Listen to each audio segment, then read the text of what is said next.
Kurasaki Kai, a dual-color prodigy known as the Purple King. In his shadow stands his older brother, our MC Ray, completely colorless and magically inert. Ray clings to hope as a porter in his brother's party until they confront a dungeon boss, Kronos, the god of time and space. With a wave of his hand, Kronos effortlessly annihilates the entire party, including Kai, cornered and facing certain death. Ray's desperation unlocks a sealed forbidden power, skill drain. In a final defiant act, he steals Kronos' own reality warping ability. Rewind, the surge of power fueled by panic and regret doesn't just rewind a moment, but sends himself through time. He awakens years in the past, armed with the stolen power of a god and a burning resolve. This time, he will master his own destiny. Ray is utterly shocked, and when he looks through the window, he realizes something more shocking. The inverted castle is still white, which was supposed to be pitch black. Apparently, the inverted castle was pure white until 7 years ago, but it gradually started. And when it turned completely dark, the door that unleashed Kronos opened. Suddenly, it dawns on him that he actually stole the rewind ability from Kronos to send himself back to the past. He picks up his phone to confirm the exact date, and he realizes that he has gone back 7 years. Curious, Ray opens his status window to see his skill list, and shockingly, the rewind skill is gone, but the ability skill drain still remains. Even though the rewind is gone, Ray is still happy with what he has left because for 10 years, all he wanted was just a single skill. And since he has the skill drain, he feels fulfilled. Just then, the reminder on his phone comes on, reminding him that the very day is the mage exam. Ray then heads to the Mage Association HQ that oversees the affairs of mages and dungeon conquest. He steps into the seemingly new headquarters, and before he can even get a breath of fresh air, he hears some dude call him colorless from behind. He turns around to see that the dudes are Goto and Oink, and they are both his brother's subordinates. They were also the ones who died in Kronos' room. Goto and O make fun of Ray for coming to the headquarters to take the mage exam yet again. They tell him that his efforts are basically pointless, because no matter how many times he takes the test, he will always remain colorless. In truth, this is not the first time that Ray has taken the mage exam. But he kept taking the exam over and over again because he refused to give up. Not ready to play around with them, he slaps their hands away, telling them to leave him. Momentarily, he finds himself in the examiner's office where he meets the examiner, Hinata Reina, a B-rank mag. Even Hinata is tired of seeing her, and she tells him that he will eventually get himself killed if he continue trying. Ray assures Hinata that this time around would be different from the other times. Hinata has no choice but to accompany Ray to the exam venue. And since he has taken the exam loads of times, he needs no explanation. Apparently, he is to collect 3 mana stones from goblins to pass the exam, for those who have awakened a skill. This is usually no difficult task, but Ray has always been struggling with it. It turns out that a shocking event also happened that very soon. A terrifying monster appeared in the level 1 dungeon, which is not as supposed to be there. Just as Ray was expecting, the said monster showed up in the distance, looking all menacing. The monster turns out to be a red cap goblin, which is a level 37 monster. Hinata is shocked when she sees this, leaving her to question why something so dangerous is present in the dungeon. Hinata whips out her sword, telling Ray to run so she can protect him. However, Ray knows that the level difference is just overwhelming. Before he regressed, Hinata lost against the monster because she was fighting to make sure that Ray could get to safety. Hinata got so beaten up that she was forced to retire as a mage. Ray blamed himself because Hinata's career as a mage was completely trash because of his incompetence. However, this time around, Ray is prepared to switch things around. Ray pulls his short sword, and as the monster dashes toward him, he throws the short sword at E. Apparently, the monster has a skill that enhances its physical abilities, and just as Ray expected, the monster easily deflects the sword. The monster continues its advance toward Ray, and Ray punches it hard on the head. This pisses off the monster, and just as it is about to punish Ray for his stupidity, Ray's power steals the body enhancement skill from the monster, ultimately improving Ray's physical. The goblin stands in shock, wondering why it feels so powerless and useless. While it is still trying to piece things together, Ray easily cuts the monster in half from the head down. Hinata is stunned when she realizes that Ray just defeated a red cap with just a single strike. Ray, on the other hand, is amazed by his ability, the skill drain, because of how impressive it is. He is lost in happiness when Hinata jeers him back to reality, asking him how he was able to defeat the monster. Realizing that it might be bad for him to say he has black skills, Ray tells Hinata that it was nothing more than a coincidence. Hinata is screaming at Ray to stop lying when she realizes that the exam is supposed to be cancelled because an abnormal monster has just appeared in the dungeon. Hinata tells Ray that the event has to be reported to the headquarters. Ray is worried about himself, and he reminds Hinata that he still has 2 more mana stones to collect. But Hinata screams at him, telling him that he is in the wrong situation to be thinking about monostones, because it is dangerous.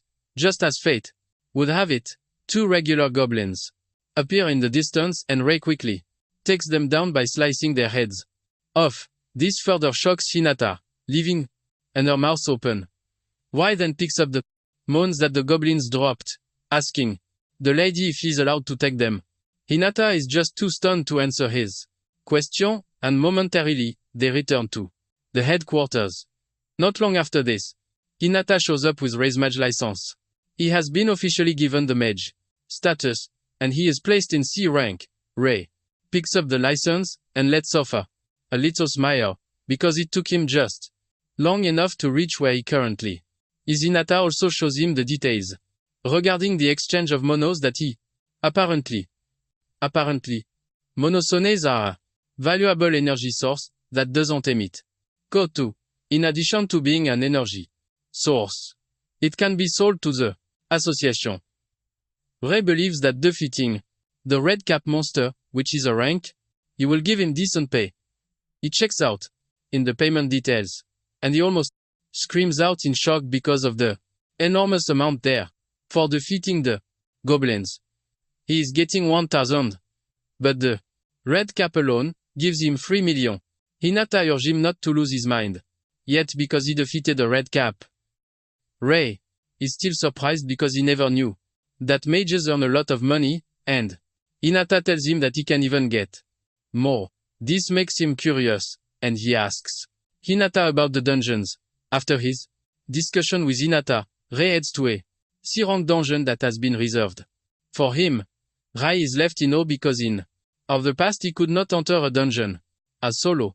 However, with his new power, he is convinced that he can change the future. Just as he is about to step into the dungeon, he is suddenly grabbed by a skill known as Manahan, turns around in frustration, and to his surprise, he is being held down by Goto. And Oink and Guto make fun of him for trying to enter a dungeon solo, telling him that it is against the rules. With a scornful face, Ray tells the two that he is allowed because he has passed the mage examination. The two are surprised to hear this, and they assume that he is a chronic liar. Godo then walks up to Ray and pushes his head down with the mana hand, telling him to show his skills if he has truly awakened. Apparently, the mana hand is a skill that compresses mana itself into physical property, even with the extreme body enhancement. Ray realizes that he can't actually break free. However, he is not one to give up under tough situations, and he angrily headbutts God. Guto stumbles backward, and at the same Mamoshir, because he now possesses the mana hand. The one placed on him by Goto is ultimately disabled. An overwhelming blue aura emanates from his body, shocking Guto and O. Ray wastes no time, putting the mana hand into use by grabbing Guto with it.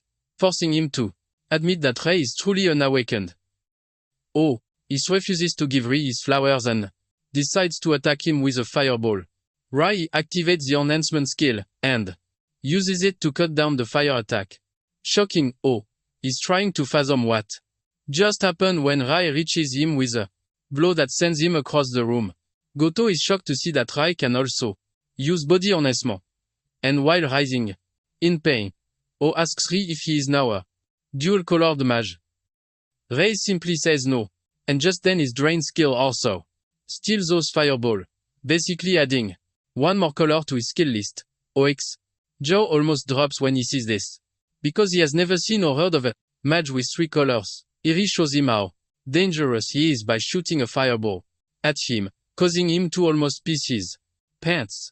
Rai then asks them if they are still willing to fight. But the two stare at each other in fear before running off with their tail between their legs. After they are gone, Rai figures out that Kai won't be happy if he later finds out about what just happened. Basically, he was Kai's lap dog, and if he learns that Rai has awakened his skill, he will definitely show up to crush him. Kai has already reached an impressive level 50, making him one of the strongest mages in the modern era. In addition to Kai, Ri figures out that he has to be worried about the scary dungeon that will open soon enough to prepare himself for future problems. Rai knows that he has to raise his level as much as he can, and he steps into the dungeon. Apparently, level is the foundation of strength, and leveling up lets a mage to learn new skills that increase one's total mana pool. This also increases the amount of mana that a mage can control. At once, Ray is strolling in the dungeon when he is suddenly ambushed by a level 38 flame wizard.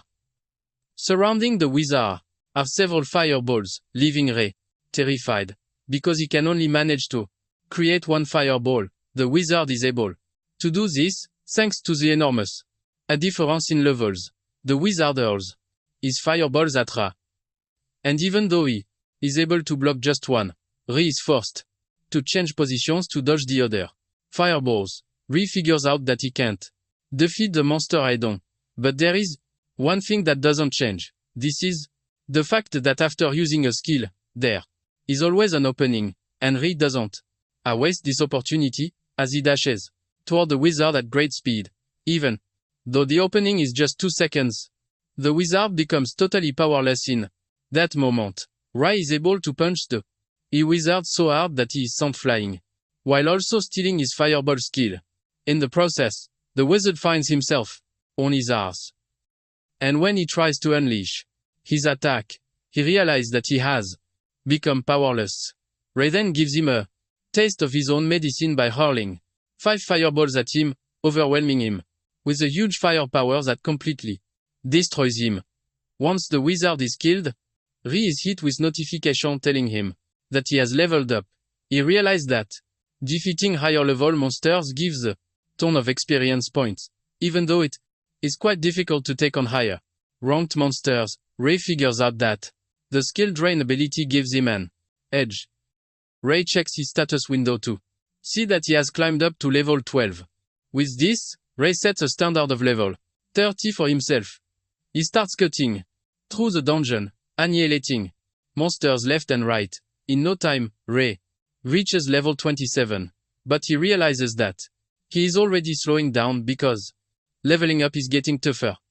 Ray figures out that to reach level 30, he would have to defeat higher level opponent. Ray then heads to the deepest part of the dungeon where he finds the boss room. Ray is glad to have found this since it is the perfect thing he needs. Ray flings the door open, and when he steps into the room, he finds 2 and level 30 EMPs and a level 45 skull. Ray is cautious the moment he sees to this, but he figures out that stealing their technique will help him gain the edge. Ray dashes toward the skull demon, aiming to land a hit on it. But, to his surprise, there is a mana barrier surrounding the monster, preventing him from activating his skill drain. The skull demon makes things harder by charging towards Ray, almost ripping his head off. But he manages to dodge it. with a sudden burst of energy from the monster. Ray figures out that he have to do something pretty useful to defeat the monster. Since he doesn't, I have the power to drain the skull demon. Yet, he goes after the imps. He cuts down one of the imps, stealing the ice needle skill from it before turning it into barbecue with a fireball. The other imp watches his friend turn into fire decoration, but is too scared to make a move. Now in possession of the ice needle, Ray turns his attention to the skull demon and hits with the ice needle attack, ultimately crushing his mana barrier. However, the defeated imp is immediately resumed thanks to the skull demon's power. Even though it is extra stress for Ray, he is not complaining, because defeating the imps will give him experience points, and it is just what he takes down the imp again, granting him another level upgrade. Because of the recent level upgrade, the amount of mana he can control also increases. In addition, he unlocks a new ability, Skill Synthesis. Ray is relieved when he sees this, because it is exactly what he wants. He wastes no time combining the ice needle with the fireball, using the newly acquired skill.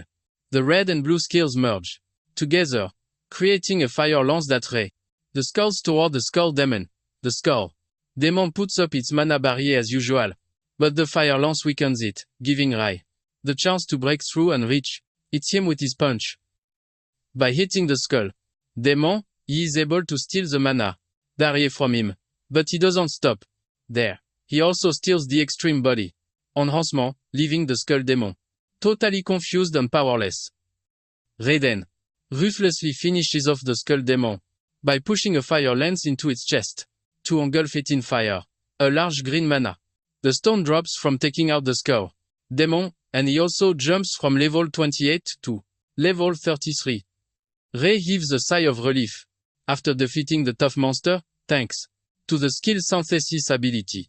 Apparently, it is an advanced technique that is meant to create even more powerful skills, and it is available from around level 30. This was what he was hoping for, and he is glad that he could pull it off just in time. Ray is enjoying his winner's moment when the system informs him that he met the level requirement, and the number of skills he can retain via the skill drain has increased. His skill slots have jumped from 3 to 5, and Ray smiles, because he knows that things are just going to get easier for him after he's done checking out everything he needs. 2. He steps out of the dungeon and heads to the headquarters to submit the Green Monasteron. Hinata is blown away when she realizes that Ray defeated a skull demon and has even reached level 33 inches just a day.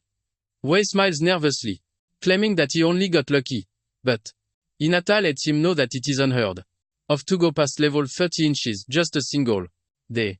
Hinata lets him know that with his current level, he can even become a B rank mage. Just then, Ray hears a familiar voice echoing behind, and with it comes a terrifying aura. The voice is none other than his brother, Kai. And Kai believes that there is a mistake, because there is no way Ray is B rank. Kai further adds that Ray is a colorless dude who has no talent whatsoever.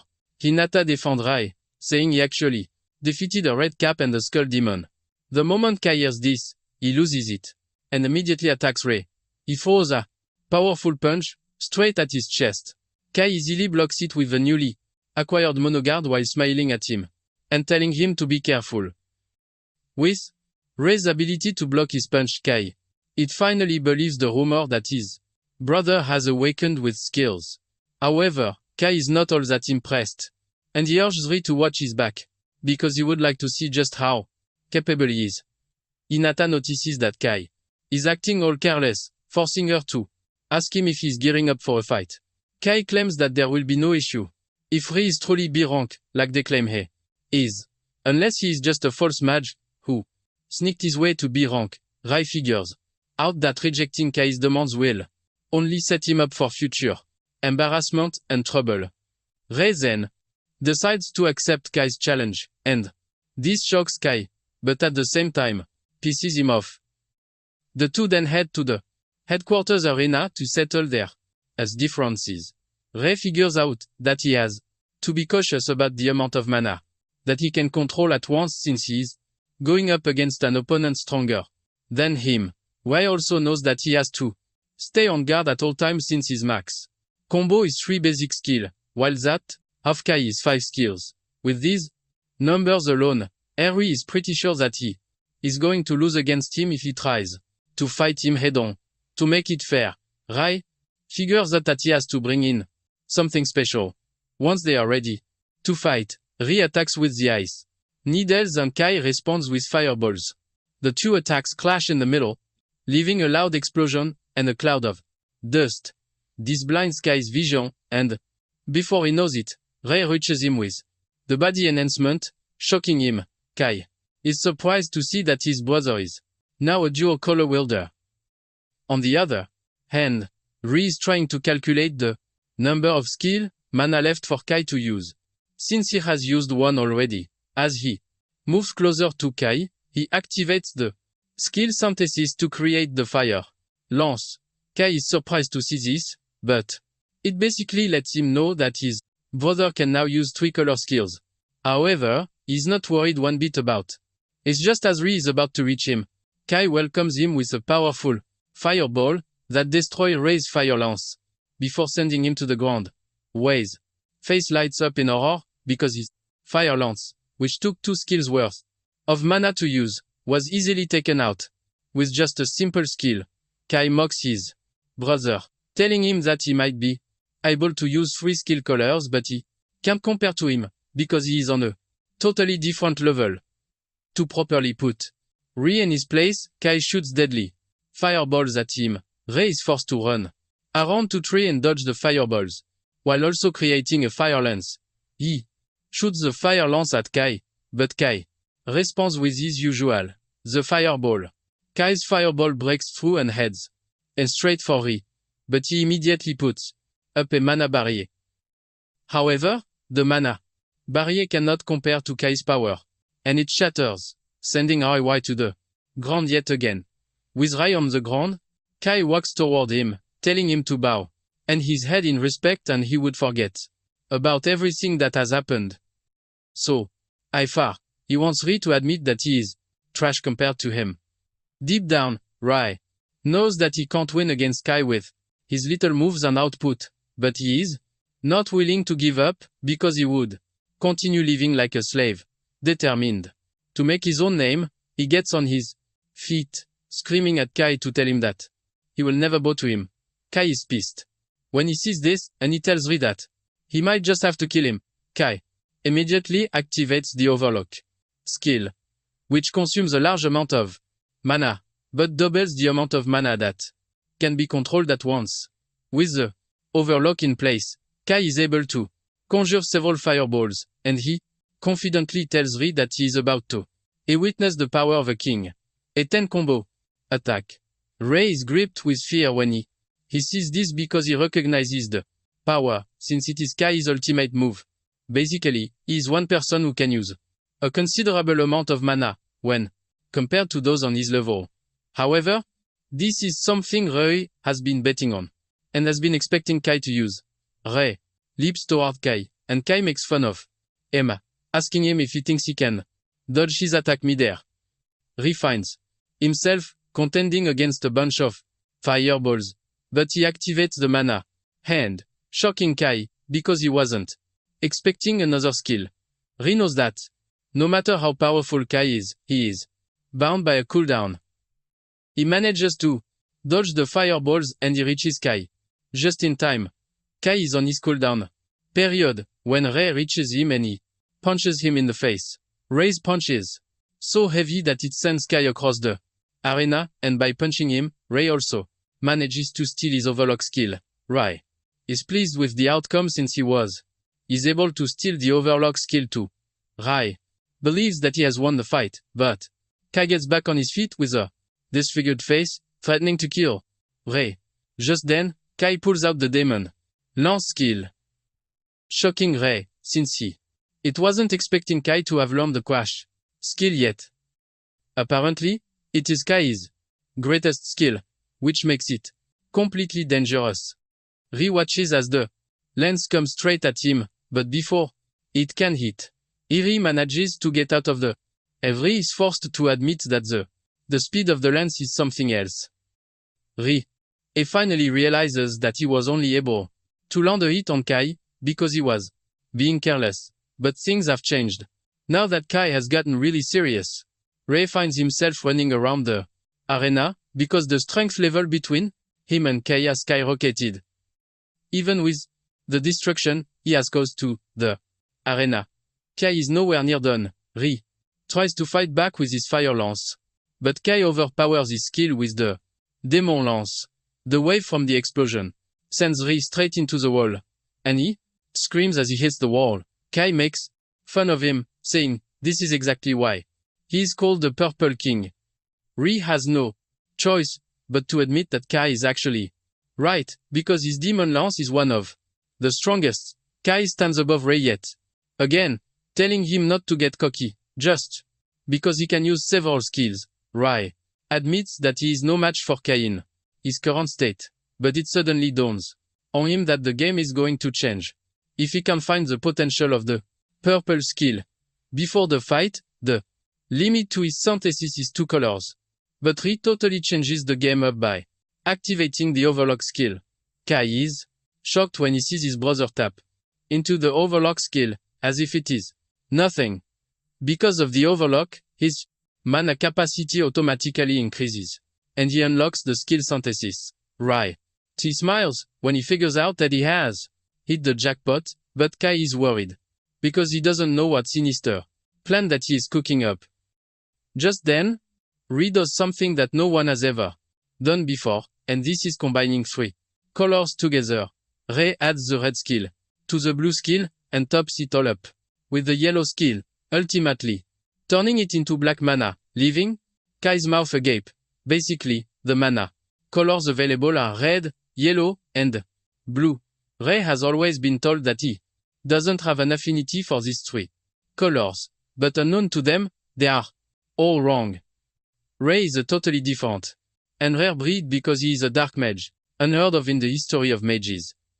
With the combination of the 3 colors, Rai creates the abyss flame that looks really deadly. Fear grips Kai and he frantically launches a demon lance at Rai, screaming at him to stay away. Rai too spots the lance and throws the abyss fireball at it, crushing it in an instant. Once the demon lance is out of the way, Ri runs toward Kai as he prepares another ball of fire. Kai is unwilling to give up and he summons another giant demon lance in preparation for Kai's attack. Kai launches demon lance and Ray meets it halfway with the fireball. Ray's fireball overwhelms and consumes the demon lance, leaving a big explosion that knocks Kai out.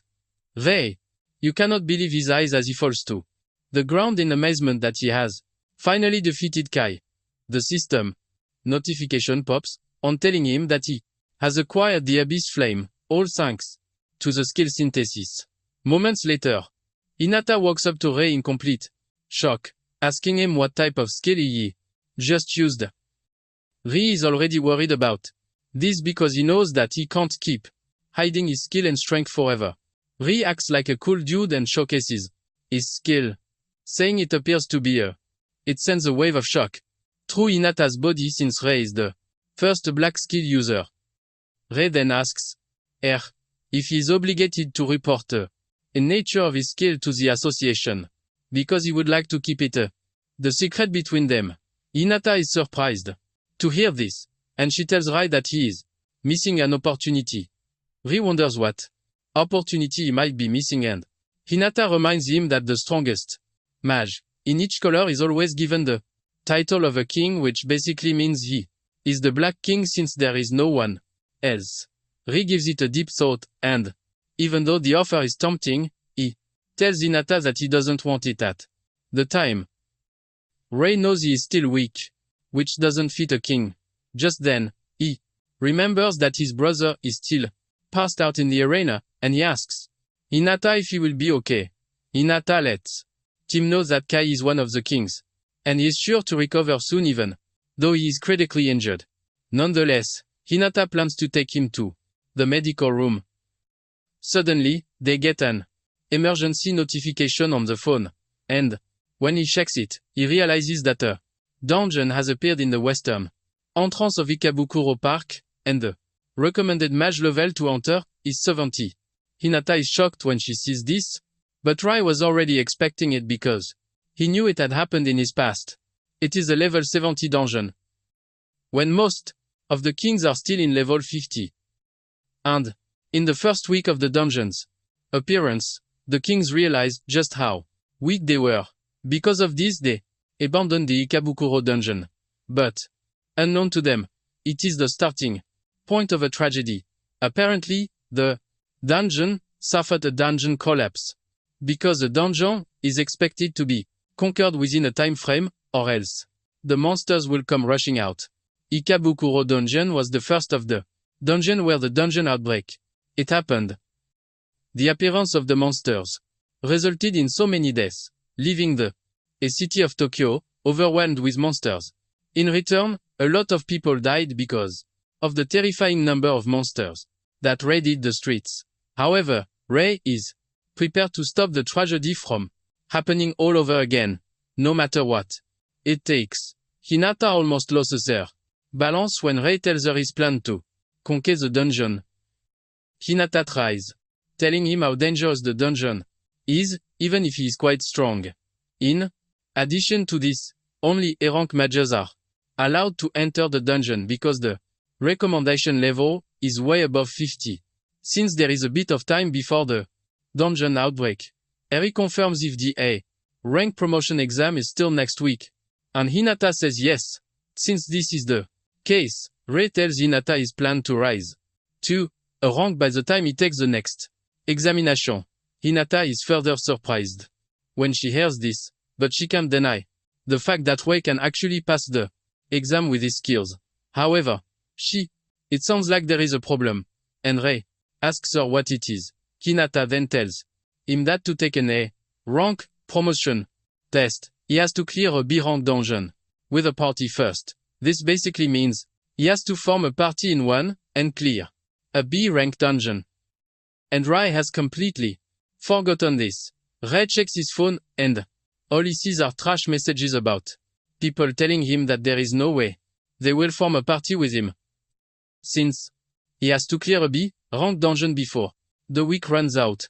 Everyone knows he is in a difficult position because it is hard to clear solo. Rei is left racking his brain, thinking of what he can do to get out of his sticky situation.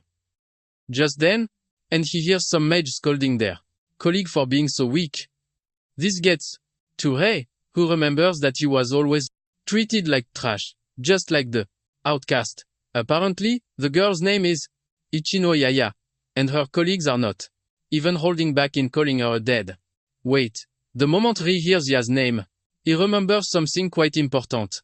It turns out that Ya would be known as the Scarlet King in the future, but she is still known as an incompetent magician on the current time.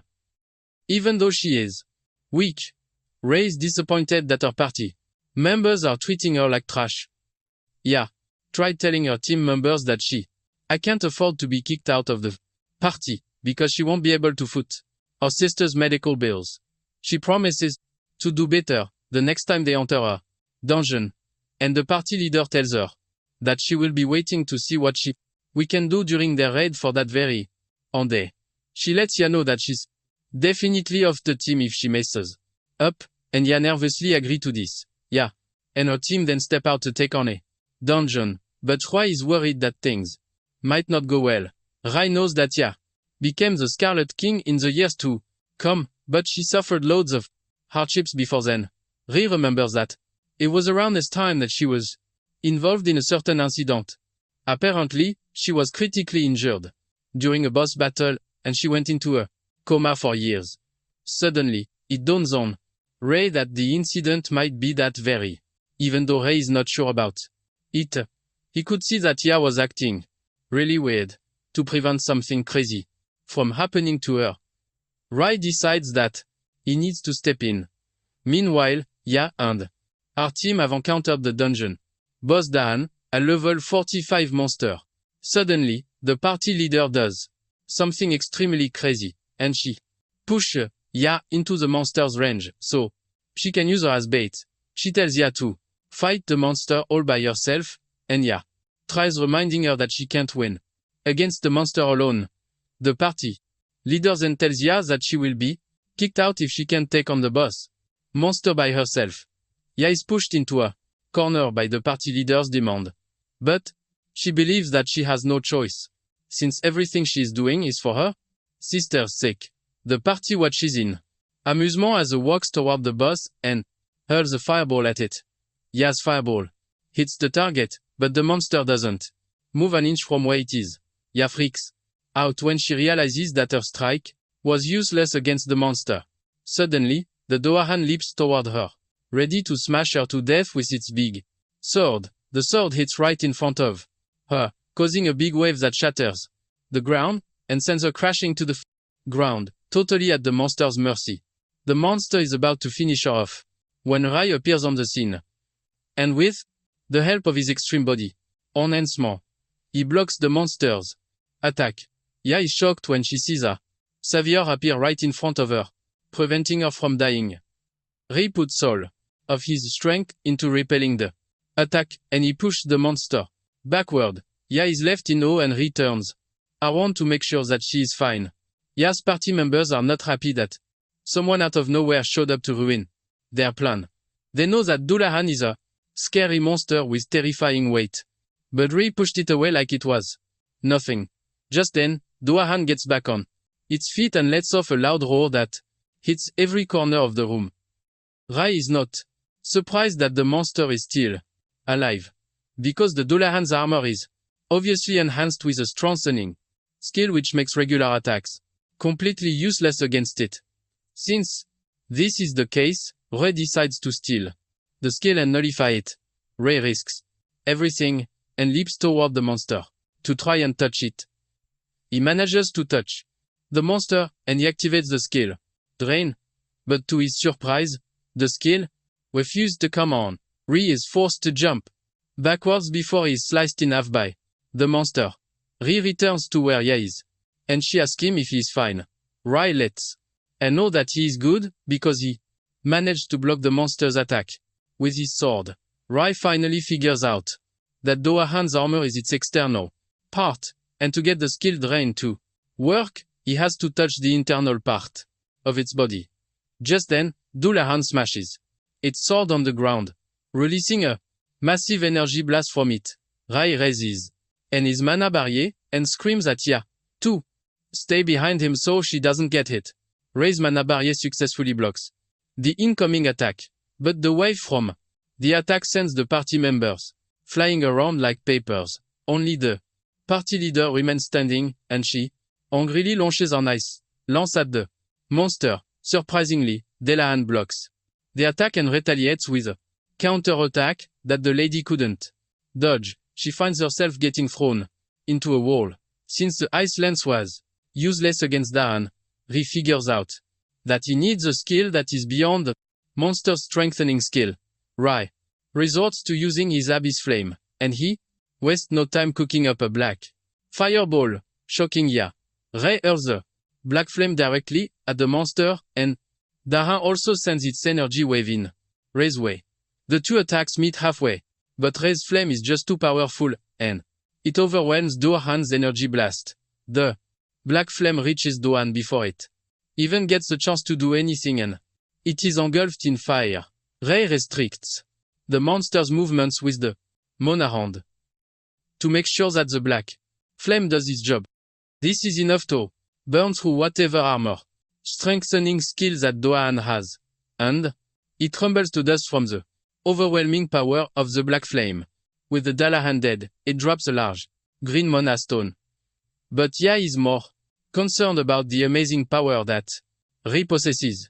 She is completely impressed with how he was able to take down the monster with just one hit, and she nervously thanks Rai for saving her life. Rai smiles while telling the girl that he is just glad that she is fine. Deep down, Rai is really happy that he managed to save Ya from dying. Ya's annoying party leader finally gets back on her feet, looking completely pissed. She figures out that Rai is quite strong, but her greediness makes her crave the reward for taking down the monster. She walks up to Ray, telling him to hand over the Mana Stone because they were the ones who applied to conquer the dungeon. Ya is shocked to hear this, and she is forced to remind the annoying lady that Ray just saved their lives. Ray even tells the lady that he has no problem giving her the Mana Stone. But in exchange for this, Ray tells the lady that he wants Ya to be in his party.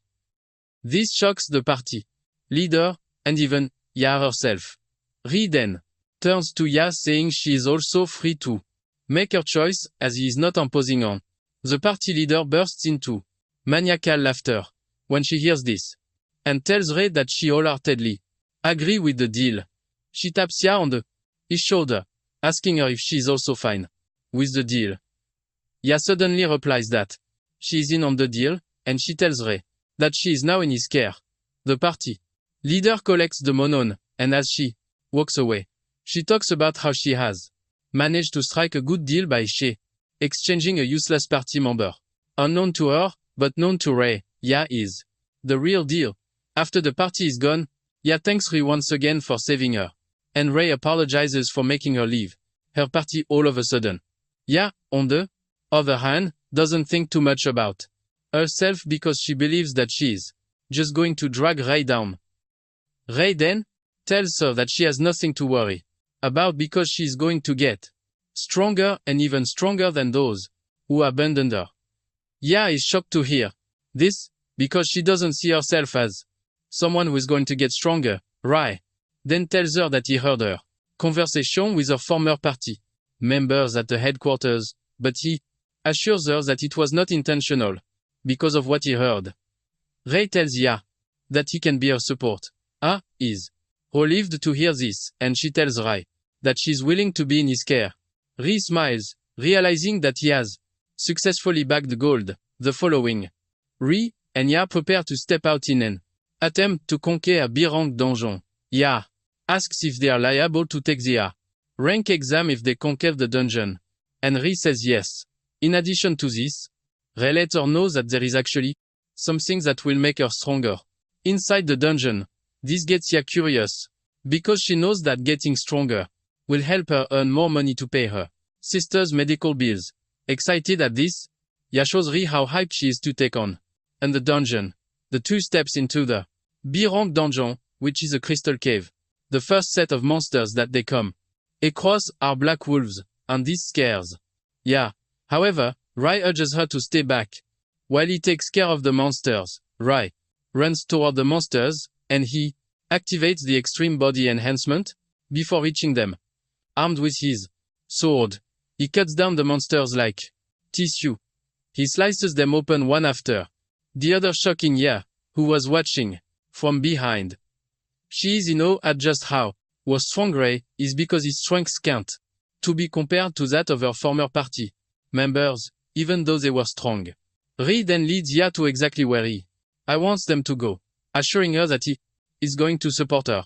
He urges her to follow the plan, and Ya walks towards the monsters in an attempt to defeat them so she can level up pretty fast.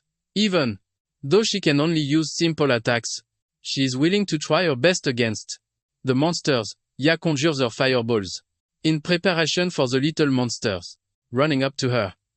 Meanwhile, Ray is standing and watching from behind because he has set Ya up for the perfect test to make her realize her own weapon. While Ya is dealing with the tiny monsters, a huge one appears from behind, but Ray is ready to deal with it because he is not in the mood to allow anything to tamper with what Ya has going on. Ya managed to defeat the monsters, but no matter how much he does, they just keep coming as if they have infinite respawn cards. She even gets bitten on her left arm to make two things worse for her, because we're going to run out of mana if she finds a way around the annoying monsters. Ya is thinking about how hard her life is when she looks up to see Ray taking on a bunch of tougher monsters just so he can to make things easier for her. This is when it finally dawns on her that she needs to stop complaining and start acting. Instead, Ya is ready to live up to the standards that Rei is setting for her. And she uses her emotions to conjure a fireball. She hurls the fireball at the monsters, and thanks to the emotions behind it, the fireball grows large. Enough to consume the monsters like chips. Ya is shocked when she realizes that her fireball is getting bigger, but her mana is not running out. Rei, on the other hand, is glad that Ya is finally getting a hold of her powers because she is actually suited for the battle of endurance. Basically, her monopole is her greatest weapon, and she has just discovered it. Ya is left in awe when she realizes that she has unlocked a skill blast furnace. Momentarily, the two arrive at the boss's room, which houses a level 52 huge slime. As Rei charges toward the slime, he tells Ya to use a new skill against the slime. Ya acknowledges the order and she lets go of a blast furnace, releasing an overwhelming firepower that shocks her. She cannot believe that she is capable of such terrifying power. On the other hand, Rei is aware of what she is capable of because the blast furnace is a skill that increases the firepower of her skill, but at a high mana cost. It basically goes with her skill set. But suddenly, it dawns on Rei that the level of firepower that he is witnessing is higher than what he thought.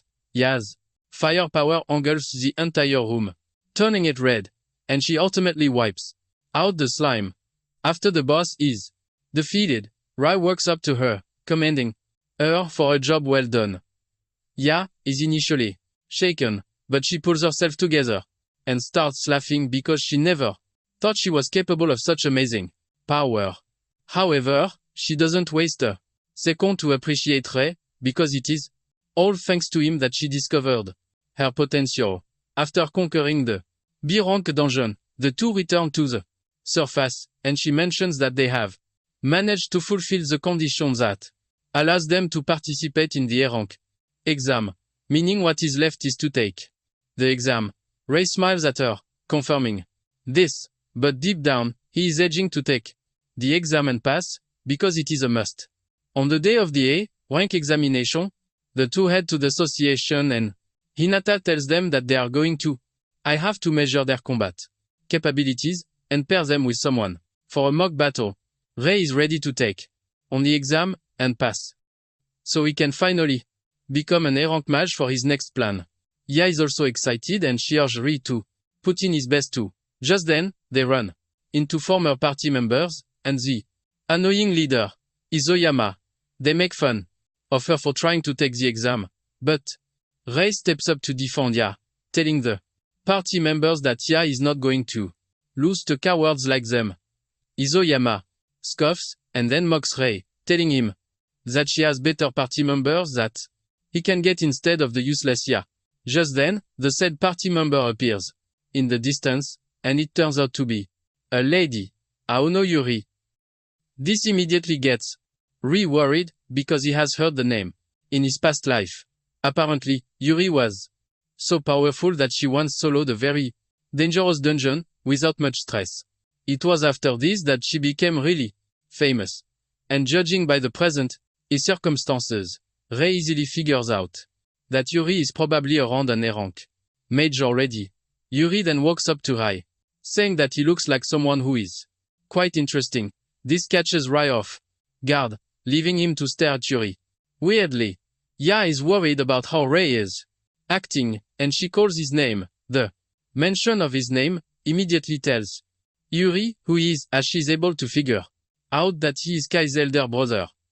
In addition, she has learned that Kai lost to him, and the news of this shocks Rei, because he didn't know his feats had gone far amongst the mages. Ya, on the other hand, is totally shocked that Rei defeated Kai, and she is forced to ask if it is true.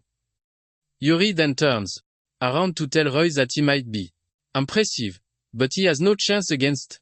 Yuri mentions that the Purple King, Kai, is weaker than her. Momentarily, the mages gather at the training center to try out their combat skills against the artificial golem provided by the association. Apparently, the golem is covered with a special rock that is harder than a normal rock, and the mages are urged to do their best against it. Rei is the first person to be called a forward to try out his strengths against the golem. He stands in front of the golem and conjures a fireball. But the mage is present. Start laughing at him for trying to use a fire element against a metal element golem. As he dashes toward the golem, Ray is pretty sure that the fire element will be totally useless against the golem, but just before he reaches the golem, he combines the fire attack with the ice shard to create the fire lance. Ray shoots the fire lance at the golem, and it shatters the golem's head, leaving a cloud of smoke in its own wake. The supervisor checks out the golem, and the moment he gets no response, he confirms that the golem has been defeated. The mages who were mocking Ray before started murmuring in awe because they never expected Ray to take down the golem with just a single. Yuri, on the other hand, is impressed with the way Ray infused the two elements together to create an even powerful element. Ray smiles because he is obviously proud of how he handled the entire situation. For Ya, she undergoes to the manipul measurement test, and she is required to hold a crystal ball with her hands to get the accurate measurement. Just as she is about to touch the crystal ball, her former party members are already mocking her, saying she should be ashamed that she came to take to the exam. However, everyone in the room is left reeling in their pants when the device displays her overwhelming firepower. Isayama cannot believe this, and she assumes that Ya is most definitely cheating. Once they are done with the other prerequisites, the examiner tells the mages that the mock battles are the last thing on the list. For the first match of the mock battle, A is pitted against her nemesis, Isayama. Ya stays calm as she is about to take on the lady, but Isayama can't wait to fight Ya, so she can expose her for who she really is. The battle begins, and Isayama launches a bunch of ice needles at Ya, but she easily shatters everything with a giant fireball that blows shards of ice everywhere, almost blinding the caster herself. Isayama is shocked when she sees this, because she never expected Ya to have such an overwhelming firepower skill. Isayama is startled, but Ya has not even started.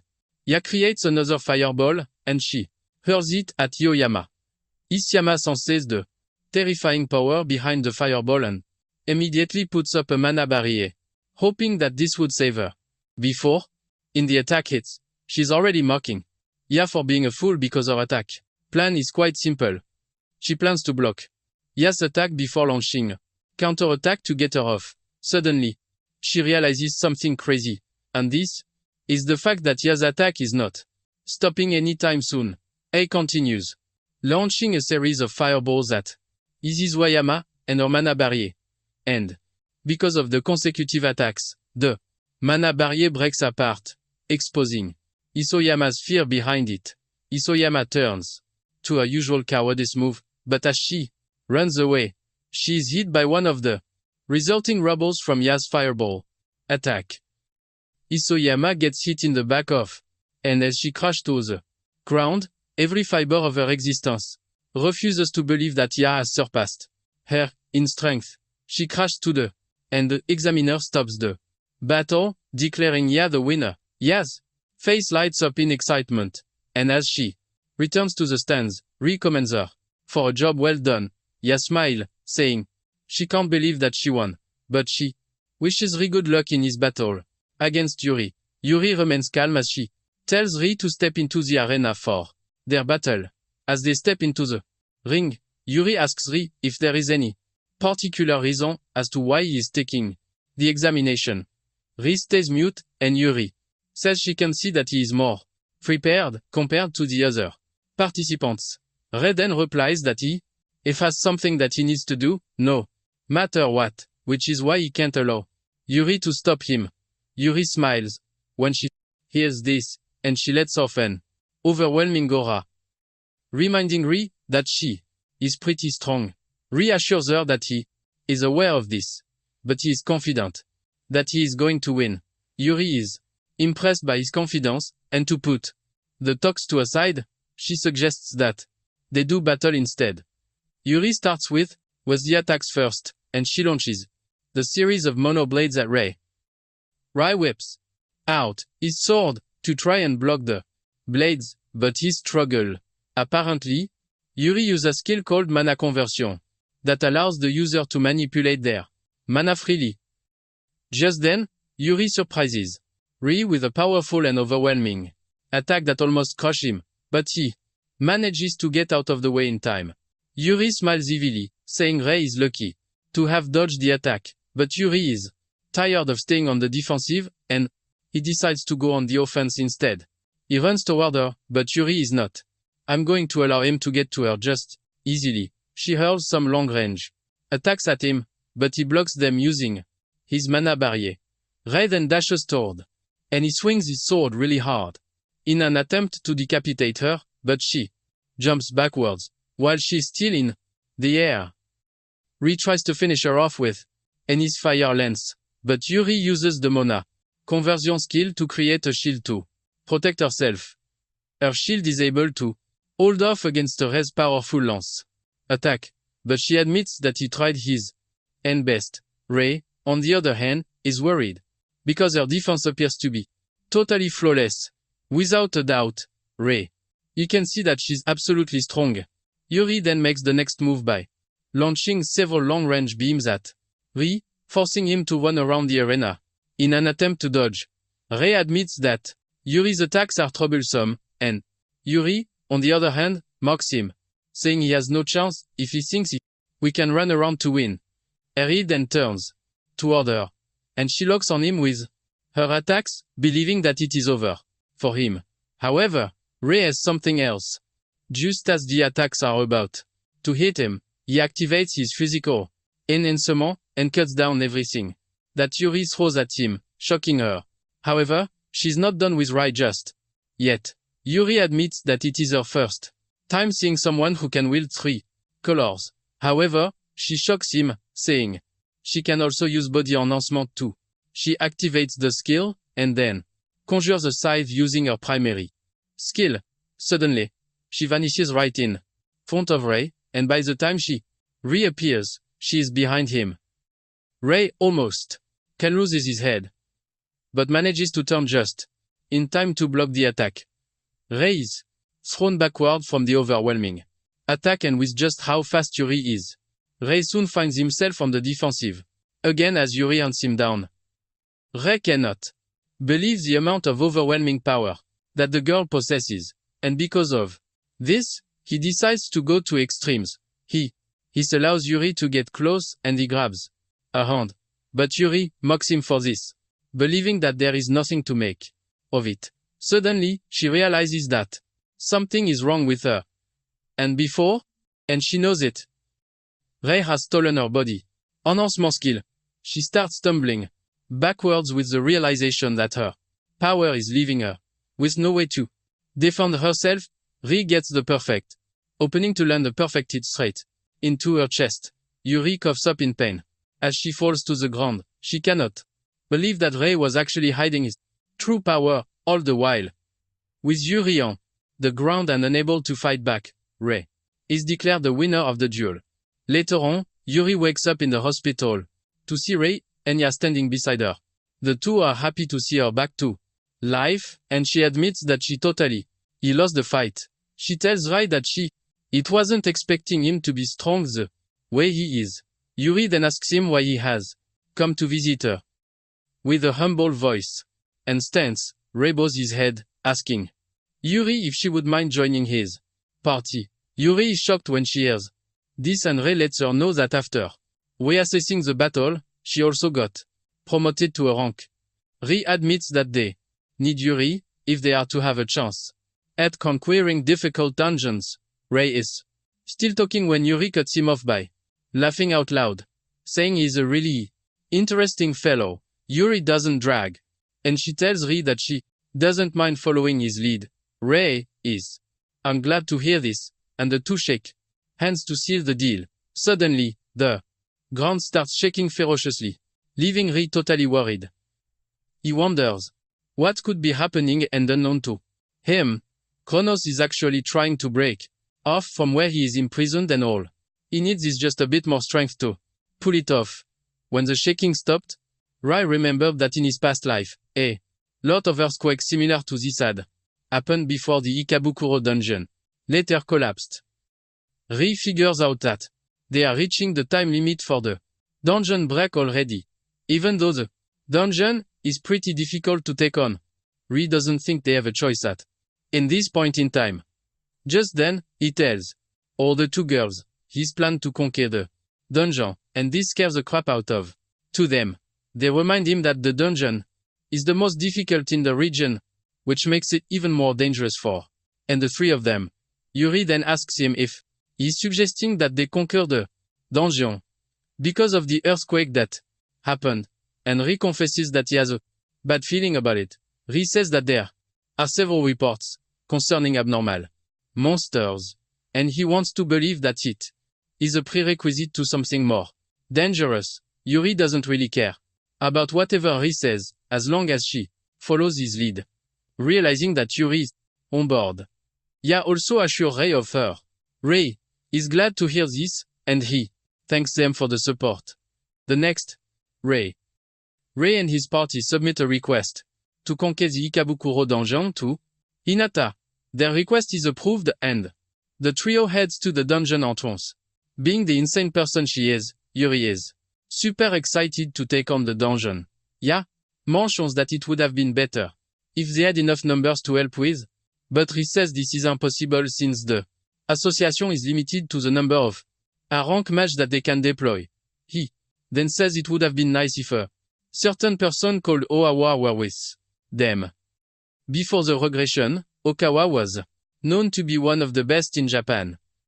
Rai fears that Kronos will appear again if the dungeon break happens, and he is determined to make sure that it doesn't.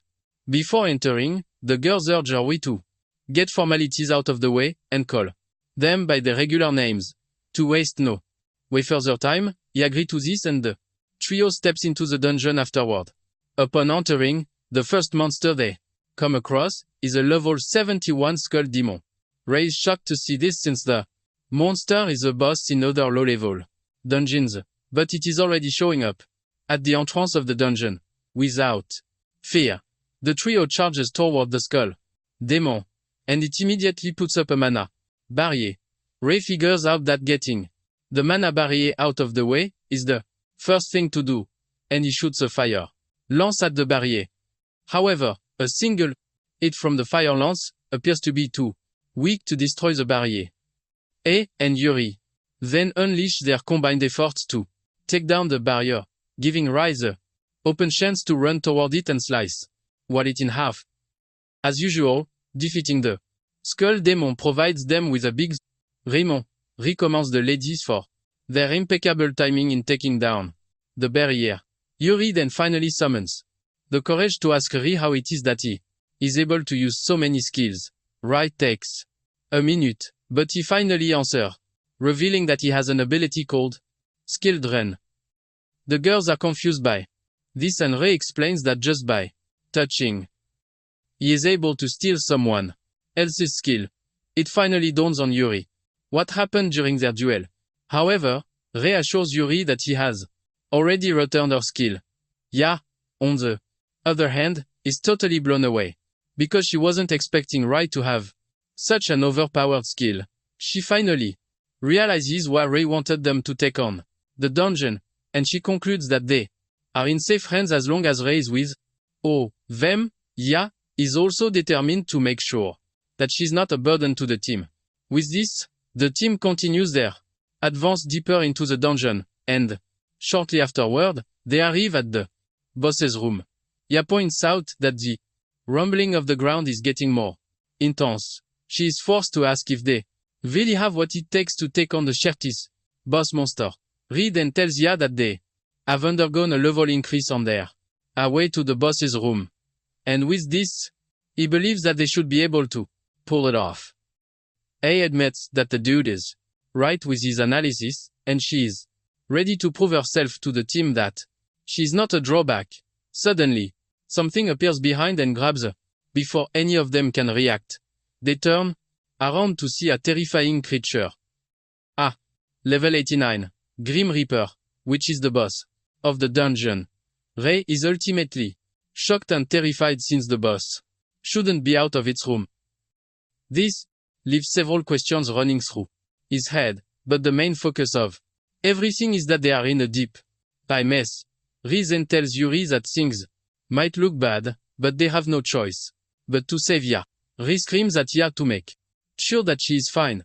Apparently Ya was able to cast a mana barrier to prevent herself from getting crushed, but at the same time, Rei is worried because Ya might have a large pool of mana, but there is still a limit to it. Even though the best option for him is to use his Abyss Flame, he can't since Ya will be caught in the crossfire. The only solution to the problem is to actually find a way to help her out of in the situation. Rei then tells Yuri that he is going to try his best to get the tentacle's attention, and he urges her to find a way to save Ya. With a seemingly solid plan, the two charge toward the monster. Rei puts himself directly where the monster is facing, and almost gets hit with a tentacle, but he narrowly dodges it. The damage from the tentacle shatters the floor, shocking Rei. He immediately figures out that he is done for if he suffers a direct hit. Just when he thinks he is out of danger, one of the tentacles appears from behind. Ya believes that the dude is done for, as she screams out his name in pain. Fortunately for Rei, he was able to get himself out of the tight situation using Mana Hand, and he heaved a sigh of relief. While the entire chaos is unfolding, Yuri has gotten the chance to reach the monster. She swings her sight, hoping to land a critical hit, but her attack bounces off. And this is when they realize that the monster has a strengthening skill. Yuri is forced to retreat before she gets crushed between the monster's large tentacles. Rei checks on her, and she assures the dude that she's doing quite fine. However, the two could see that there was something strange about the whole thing. Basically, tentacle monsters always have low defense, and this is the first time that Rei will be seeing one with a strengthening skill. In addition to the list of weird things going on around the monster is that it is outside its room. Unknown to him, Kronos is playing a big role in everything that is unfolding right in front of him. However, the monster is coming at them with so much rage that they don't have the time to start thinking of what to do. While she is stuck inside her protective barrier, Ya believes that what the other two are facing is basically her fault. She figures out that she has been too passive because she is always relying on Rei to fix things. She starts racking her brain to think of something that he can actually do to help out in the situation. Yuri and Rei soon have a huge problem on their hands because they are almost out of mana, thanks to the number of battles that they have been involved in. Rei is about to give up on this situation when he suddenly remembers something. He screams at Ya, telling her to hit them with her mana fusion. Ya is shocked to hear this, and the same goes for Yuri, who thinks the skill is useless since it consumes a lot of mana. Rei understands why they think this, because the skill was considered useless in his past life too. But thanks to a certain mage, the skill's value was later discovered. This said mage is none other than Ya herself, as she was the one who figured it out before the regression. Ya is also conflicted about the skill, since he hasn't used it before. But since Rei is asking her to do it, she is willing. Just then, Ya let loose of her skill, and it hits the two just as planned. Surprisingly, Yuri realizes that her mana is starting to recover, but Rei just smiles, because he knows the essence of the skill. Apparently, Manifusion has an effect that shares the mana of the user, but it is a skill that only a mage with a large amount of mana can master. Ya is excited when she sees this, but suddenly she realizes that the amount of mana that she is sharing is not enough. It then dawns on her that her mana sharing is restricted because of the mana barrier she activated. To properly and help the team, she releases her mana barrier, giving the monster the chance to grab her tightly. However, Ya is able to release all of her for the two to operate with. Once she's done doing this, she weakly tells the two that the Rest is up to them. With the sacrifice of their teammates, the two get hyper-determined to take down the monster, no matter what. The two charge toward the monster, ready to tear it apart to save Yuri. Since their mana has been restored, they have what it takes to cut through the monster's defenses using their enhancement skill. They start decimating the monsters left and right, and Rei urges Yuri to maintain the momentum so that they can save Ya. Rei gets the chance to get to Ya, but the monster is a step ahead of them. The monster immediately moves Ya's position, making things even harder for them. Rei easily figures out that with the way things are going, they won't be able to get to Ya. However, Yuri assures him that she is going to open a path for. Yuri then taps into her primary skill to unleash so much aura, creating his stairs for Rei to climb on, so he can reach Ya. Rei is thankful for the assist, and he dashed toward Ya with the stairs. The monster tries to block his path with some of its tentacles, but Rei easily cuts them down with sheer fury. With so much speed and determination, he reaches Ya, and he cuts her down from the monster's grasp. Rei manages to reach the ground, and he checks on Ya to make sure that she is fine. Ya opens her eyes and smiles, saying, Rei is just as impressive as ever. Yuri then rushes over, telling Ya that she actually saved to them with her skill. Yuri admits that Ya has some nerves about her. Even though they have rescued Ya, the primary mission to take down the monster remains. Rei and Yuri rush toward the monster, but things get even harder because it regenerates its tentacle. Yuri realizes that they have put themselves in a tough situation, and she asks Rei what their next move should be. Rei then tells Yuri to leave the rest to him, and even though she is skeptical, she agreed to let him do what he wants. Rei dashes toward the monster, assuring Yuri that he is going to finish it off. Yuri is shocked when she realizes that Rei is running toward the monster without a weapon in hand. Just as Rei is about to reach the monster's main body, it is regenerated one of its tentacles to block his path. Rei then taps into the overclock power, hoping to double his firepower before using the Abyss Flame. His entire body is engulfed in a dark aura as he unleashes a powerful flame at the monster, ultimately tearing its head open. The monster crashes to the ground, and this shocks Kronos, who wasn't expecting the Grim Reaper to be defeated. Nonetheless, he is determined to make sure that Rei and his friends don't make it out alive. The team is still celebrating their win when a dark fluid emerges from the monster's defeated body and heads straight at Ya.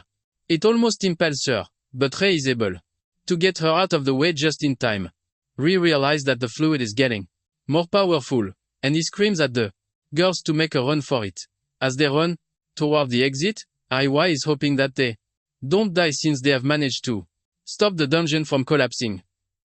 Just as they are about to reach the exit, the fluid gets the edge over them. The trio is about to be swallowed up when a golden shield covers them, and a stern voice tells them to step aside. The team turns around to check out their savior, who is none other than the powerful Oawa Hikaru. The girls are shocked when Oawa introduces himself, because Rei had mentioned his name before they entered the dungeon. Rei admits that he is the same guy whom he wanted help from. Basically, Okawa is stronger than them, all because he is currently an S-rank mage. In addition to this, he was known as the Yellow King before Rei's regression. Rei knows that they would have been toast if Oawa had not arrived just in time to shield them with his barrier magic. Oa winks at them, saying he's glad that he made it just in time to save them. Oa mentioned that he was in another dungeon, which was a request from the country. However, he was contacted by someone who is none other than Hinata. Oawa then shocks Rei by telling him that he knows him since he is Kai's brother. Okawa assures Rei that he has nothing to worry about, because he was merely interested in him. Rei is relieved to hear this, and he finally thanks Oyawa for the assist. Okawa doesn't take it as something really serious, and he tells Rei that he actually did something impressive too. have defeated the boss of the dungeon. Just then, the mana stone from defeating the monster drops, and Oawa is shocked at how big the stone is. Okawa figures out that the dungeon boss is pretty strong, and he throws the mana stone to Rei, who barely grabs it before it falls off. Okawa congratulates Rei, saying he's looking forward to more from him. After saying this, Wayawa steps out of the dungeon and the team follows suit. When they enter the association building, Yuri mentions that Oawa is an interesting fellow, and Rei agrees with. Hinata is shocked when she sees the team coming, and she starts screaming, asking if they are okay. Hinata has been worried about the team since they were taking too long in the dungeon. Hinata scolds Rei for heading straight into the dungeon after submitting his application form, even though the dungeon is more dangerous than the others. Hinata then asks them about the progress of the dungeon, expecting that they would still be at the entrance level. Hinata and her fellow attendant almost have a brain seizure when Rei mentions that they have conquered the entire dungeon. They can't believe their eyes and ears, causing them to scream like maniacs. The information about the Ikabukuro dungeon being conquered soon starts flying around. Guilds start running around to try to reach the person who conquered the dungeon. When addressing the press, Ya says she finally has enough money to cover her sister's medical bills, and in addition, she thanks Rui for the great opportunity. Isoyama and her party members are totally salty when they see this, but Isoyama still wants to believe that Ya is cheating. The same thing applies to Kai, who is utterly pissed about Rei being the one who conquered the dungeon. The news about Rei conquering the dungeon spread everywhere, especially since he was known as colorless before.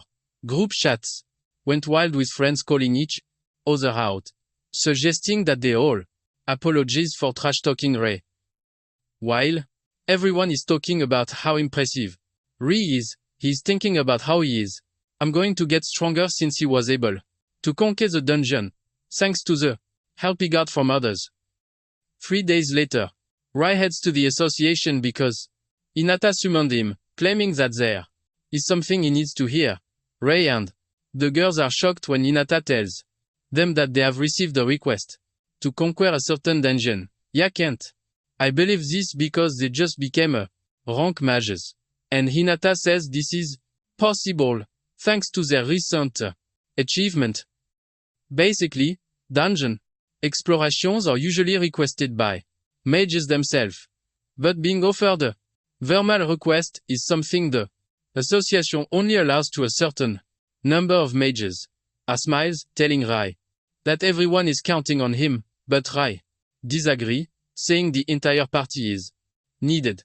Rei then asks Hinata who made the request, but she tells Rei that she can't answer because the higher-ups told her to keep it a secret.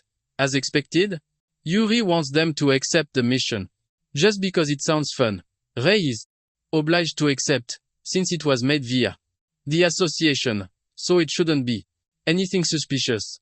Just then, Hinata mentions that an S-rank mage will be accompanying them on the mission. The following day, the party heads to the location where they are to meet the said S-rank mage. Ya is curious to see who the person will turn out to be.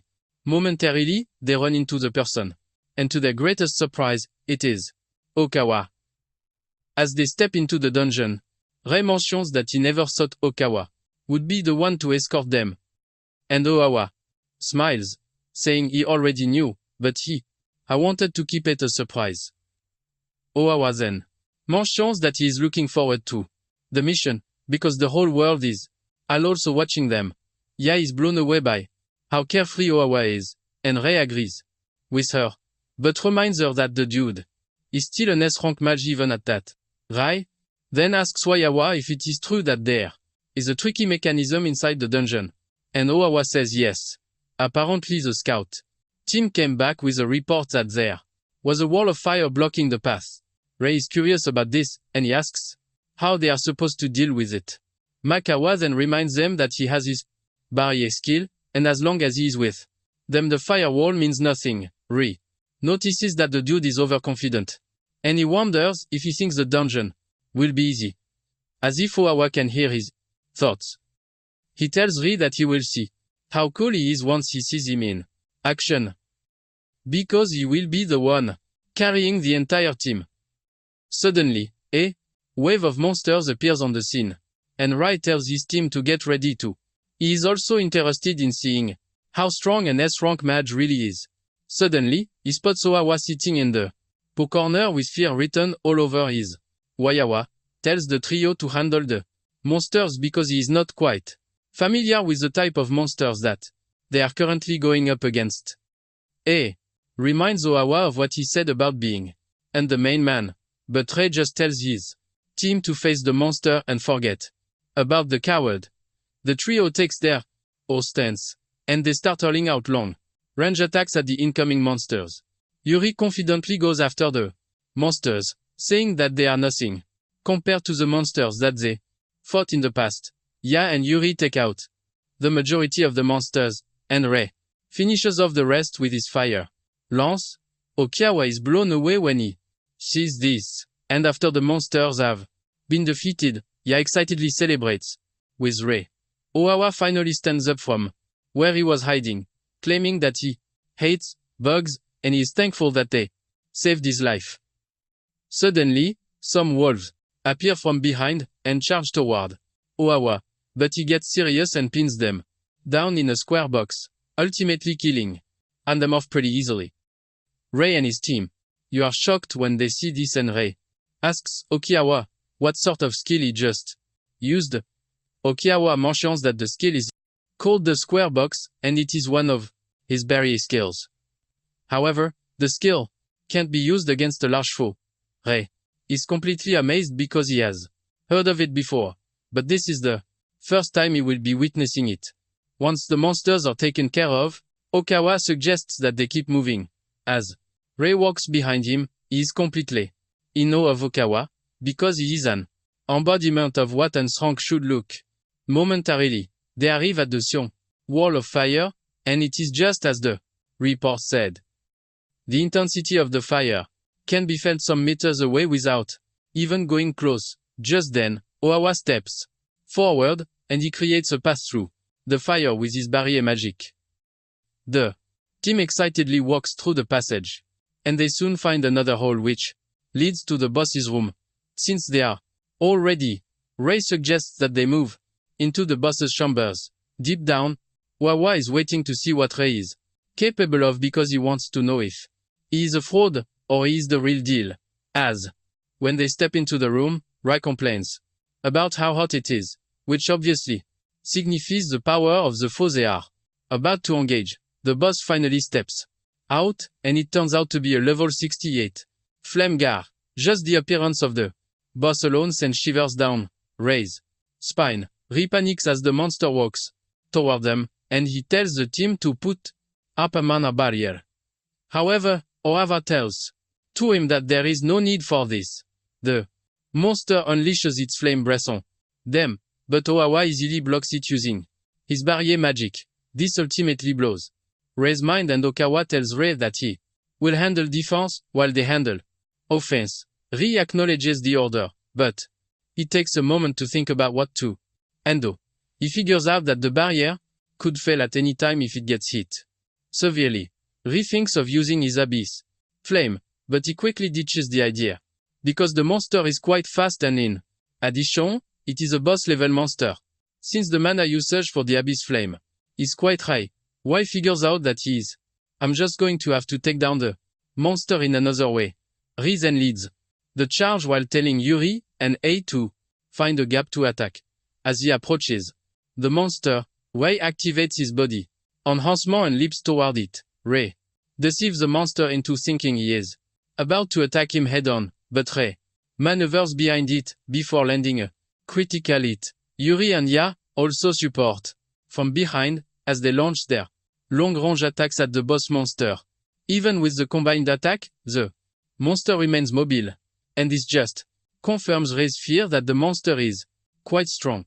Ray figures out that they are going to be at a disadvantage if the battle continues longer than expected. Rei is already sweating from the intense heat, and he realizes that defeating the monster quickly is paramount. Meanwhile, Wayawa is watching from behind, waiting to see what Rei is going to do, since he has found himself in such a dire situation. Just then, Rei tells Yuri and Ya to start directing their attacks toward the monster's feet instead of its body. Yuri and Ya gladly accept his plan, and they immediately send their attacks to the monster's feet. Ya even it takes it a step further by hitting the monster with a skill called Stone Bullet. This forces the monster to start jumping around. But Rei figures out that no matter how agile it is, there is no way it will be able to dodge attacks in the air. Rei leaps toward the monster, and just as he is about to get to the monster, he covers his blade in ice, leaving Owawa in awe. With the monster unable to move freely in the air, Rei lands a critical hit that sends it crashing to the ground, totally defeating it. The girls rush over to him, as usual, to congratulate him, but he tells them that it is all thanks to Owawa is impressed with the teamwork that he just saw, and he concludes that Rei is just as the report said. However, Owawa can see that Rei is still hiding his true power. Just then, Rei suggests that they head back to the association to make their reports, but Okawa tells him to wait. Wakawa whips out the square box and tells Orui that he would like to test him.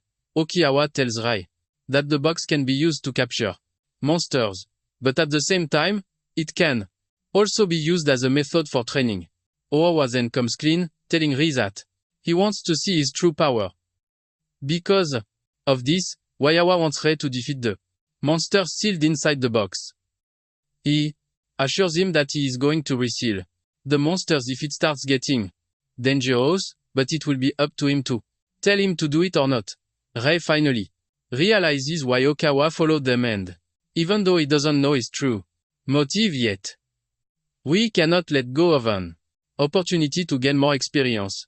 Rei then accepts Okawa's request, and Owawa unseals the square box. Just then, a terrifying black shadow appears from the box. Apparently, the monster residing in the box is one that changes its appearance depending on the fear of its opponent. Awa is excited to see what a sort of appearance he will see, and just as expected, Rei's greatest fear, Kronos, gently emerged from the box. Oyawa is shocked to see this, since it is the first time he will be seeing such a monster, while Owawa is excited about the whole new experience. Rei is freaking. Well guys, that's the end of the video. If you like this video, comment the next part in the comment section. Also, subscribe to the channel, hit the bell, and like the video. Thank you for watching, and see you next time.